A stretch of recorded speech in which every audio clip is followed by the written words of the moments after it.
যেই দিন যেই মোমেন্টে বাচ্চাটা পেটের মধ্যে আসে তারপর থেকে কবরে যাওয়া পর্যন্ত ওই মা কোনোদিন আর 8 ঘন্টা ঘুমাতে পারে না।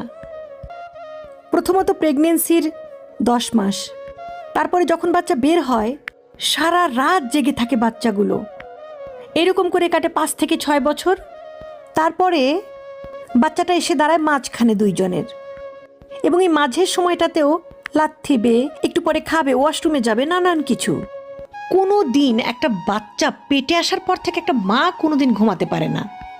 যদি মেয়েটার মা থাকে মানে বাচ্চার নানি, তাহলে হয়তো মাঝে মধ্যে 1-2 দিন পায়। নানির কাছে হয়তো বাচ্চাটা থাকে কোনো কোনো রাত। সেই রাতগুলো ঈদের রাতের চেয়েও বেশি আনন্দের।